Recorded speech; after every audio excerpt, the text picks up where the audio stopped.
சாய்ராம். என் அன்பு செல்லமே, என் அழகான தங்கமே, வாழ்க்கையில் சில விஷயங்களை நினைத்து நீ அதிகமாக உழம்புவது உண்டு. முக்கியமாக சில நபர்களை நினைத்துதான். ஏன் இவர்கள் எல்லாம் என்னுடைய வாழ்க்கைக்குள் வந்தார்கள், நான் இவர்களை எல்லாம் என்னுடைய வாழ்க்கைக்குள் கூப்பிட்டேனா, ஏன் திடீரென்று வந்து எனக்கு இந்த அளவுக்கு சோதனைகளை தருகிறார்கள், காலம் முழுவதும் இதே மாதிரியான கஷ்டத்தை ஒவ்வொரு நாளும் நான் அனுபவித்துக் கொண்டே இருக்க முடியுமா சாயி? சீக்கிரமாக இவர்களை எல்லாம் என்னுடைய வாழ்க்கையிலிருந்து எடுத்து விடுங்கள் என்று நீ எப்பொழுதுமே சொல்லிக்கொண்டே இருப்பாய். முக்கியமாக உன்னுடைய வீட்டில் இருந்து கொண்டு சமீப காலத்தை உன்னுடைய வீட்டை விட்டு போனவர்கள், அதாவது உன் கணவனுடைய குடும்பத்தில் இருப்பவர்கள் தான் இந்த மாதிரியான தொந்தரவுகளை செய்வது. ஆனால் உன்னுடைய துணையோ உன்னுடைய வீட்டு பக்கம் இருப்பவர்கள் தான் எல்லா தொந்தரவுகளையும் செய்கிறார்கள் என்ற மாதிரி பேசுகிறது. உன்னுடைய வீட்டு பக்கம் இருப்பவர்கள் யாருமே எந்த ஒரு தொந்தரவையும் செய்வது கிடையாது. அவரவர்கள் வேலையை பார்த்து கொண்டு இருக்கிறார்கள். ஆனால் உன்னுடைய துணையோ உன்னுடைய வீட்டையே எப்பொழுதும் குறிவைத்து தாக்கிக் கொண்டே இருக்கிறது. உன்னுடைய குடும்பத்தினால் தான் என் குடும்பம் இப்படி ஆகிவிட்டது, உன் குடும்பத்தினால் தான் என்னுடைய குடும்பம் இப்படி பிரிந்து விட்டது என்று அவர்கள் பக்கம் என்ன இருக்கிறது, என்ன நியாயம் இருக்கிறது, என்ன விஷயம் இருக்கிறது என்பதை எப்பொழுதுமே தெரிந்து கொள்ளவே முடியவில்லை. முயற்சியும் அவர்கள் செய்யவில்லை. நீ எல்லா பக்கமும் பொதுவாக நின்று பார்ப்பாய். இவர்களுக்கு இந்த தவறு நடந்தது, அவர்களுக்கு அந்த தவறு நடந்தது என்று எப்பொழுதுமே சமமாக நின்றுதான் பார்ப்பாய்.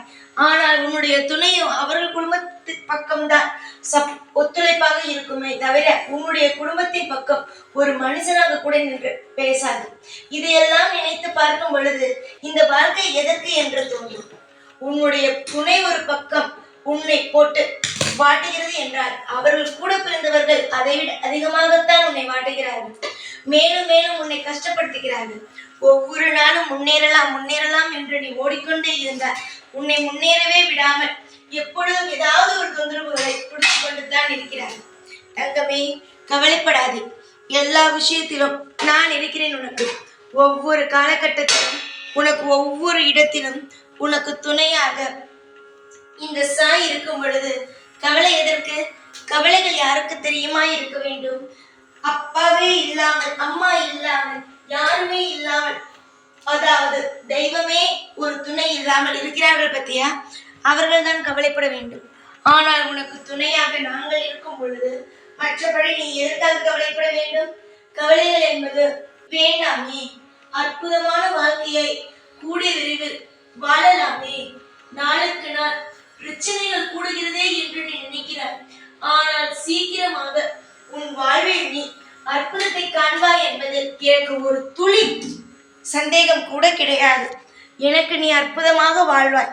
இப்பொழுது அல்ல, இனிமேல் வரும் காலகட்டங்கள் உன்னுடைய துணை உன்னுடைய பேச்சை கேட்காமல் இருக்கிறது பத்தியா, அதுவே உன் பேச்சை கேட்கும். ஒவ்வொரு யோசனையையும் உன்னிடமே கேட்டு கேட்டு கேட்டு செய்யும் என்றால் பார்த்துக்கள் எந்த அளவுக்கு உன்னுடைய வாழ்க்கையில் நிலைமையானது மாறப்போகிறது என்று. ஏற்கனவே நான் நிறைய அடிபட்டு விட்டேன் சாயி. ஆசைகளை மூட்டாதீர்கள். நீங்கள் சொன்னால் எல்லாம் நடக்க வேண்டும் என்று நினைக்கிறாய். நான் சொன்னால் அனைத்தும் நடக்கும். எந்த ஒரு விஷயமும் நடக்காமல் எல்லாம் போகாது, நடக்கும். நீ ஆறுதலுக்காக நான் சொல்கிறேன், உன்னுடைய கண்ணீரை துடைப்பதற்காக சொல்கிறேன் என்று நினைக்கிறாய். உன் கண்ணீரை துடைப்பது நான் சொன்னால் பொய்யாகுமா? பொய்யாக ஆகாதல்லவா? நம்பிக்கையின் மீது நீ வைத்தால் நான் நிச்சயமாக இருக்கிறேன். சந்தேகத்தோடு பார்த்தால் நான் உன் கண்ணுக்கு தெரிவது கிடையாது. இன்று மட்டும் அல்ல, என்றுமே உனக்கு நான் அருள் புரிகிறேன். ஆனால் நீ சில சமயம் பயந்து கொண்டு சாய் எனக்கு எதுவுமே செய்யவில்லை என்று பயப்படுகிறாய். உன் துணை உன் பேச்சை கேட்கும். உன் துணை குடும்பத்தில் இருப்பவர்கள் உன்னுடைய துணையை போட்டு பாடுபடுத்துகிறார்கள். எங்கள் பேச்சை கேளு, எதற்காக அவள் பேச்சை கேட்கிறாய் என்ற தவறான ஒரு பாதைக்கு கூட்டி செல்கிறார்கள். அதற்கெல்லாம் நான் ஒத்துழைப்பு தரவே விடமாட்டேன். கூடிய சீக்கிரம் அவர்களுடைய கோரமான குணத்தை உன்னுடைய துணைக்கு காட்டிவிட்டு நிச்சயமாக உன் துணை மனம் திருந்தி உன்னிடம் வந்து மன்னிப்பு கேட்டு உன் குடும்பமும் பிரகாசமாக மாற வைப்பேன். இப்பொழுது இருப்பதை விட உன் குடும்பம் மிக மிக ஒற்றுமையோடு இருக்கும். மிக மிக திருப்தியான ஒரு வாழ்க்கையை உன் குடும்பம் வாழும் என்பது உனக்கு எந்த ஒரு சந்தேகமும் வேண்டாம். இப்பொழுது உன்னுடைய குடும்பமானது தீய வலையில் கட்டுப்பட்டு இருக்கிறது. இந்த தீய வலையை கூடிய சீக்கிரமாக உடைத்து எறிகிறேன். ஆனால் ஒன்று, குடும்பத்தை விட்டு மட்டும் வெளியே வரலாம் என்று நினைக்காதே. குடும்பத்தை உருவாக்குவது கஷ்டம், அழிப்பது சுலபம். குடும்பத்தை விட்டு வெளியே வந்து விடலாம். மேலும் மேலும் இந்த கஷ்டத்தை இருந்து அனுபவிக்க வேண்டாம் என்று மட்டும் நினைக்காதே.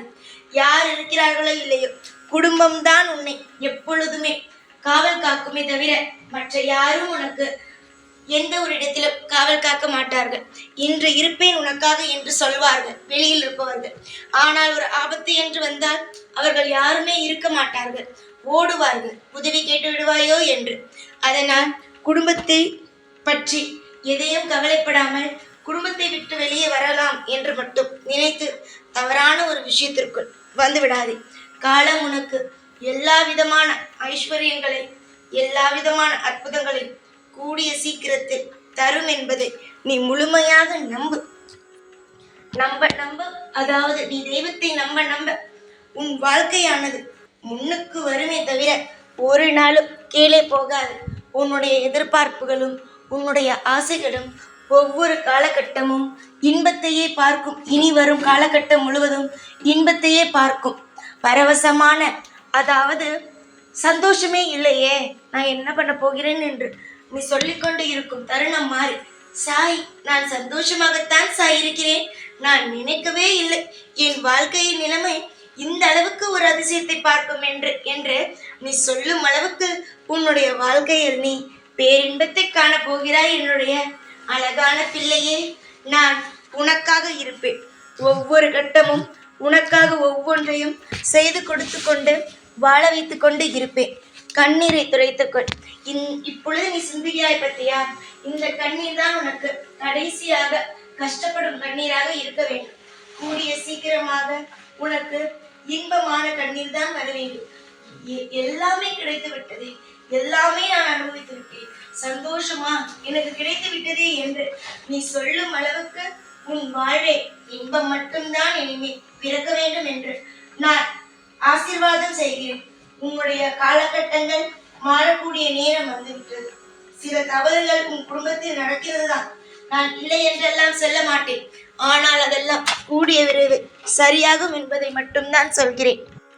வாழ்வில் எல்லா விதமான வளங்களும் சந்தோஷங்களும் இனிமேல் கிடைக்க ஆரம்பிக்கும். இனிமேலாவது ஒவ்வொரு விஷயத்திற்கும் கவலைப்படாமல் சந்தோஷமாக இருக்கும் வழியை பார். நல்லது நடக்கட்டும். அமோகமான விஷயங்கள் உனக்கு வாழ்க்கையில் தொடர்ந்து நடந்து கொண்டே இருக்கட்டும். நான் இருப்பேன், நாளுக்கு நாள் உனக்கு இன்பமாக வாழ வைக்க. தங்கமே, இனிமேல் உன் வாழ்க்கையில் நல்லது நடக்கும். கண்டிப்பாக இனிமே நல்லது மட்டும்தான் நடக்கும். கவலை வேண்டாம், சந்தோஷமாக இரு. எப்பொழுதும் எல்லா நாளும் உன் கூடவே இருந்து அருள் புரிவேன். இந்த சாய்நாத். ஓம் சாய்ராம்.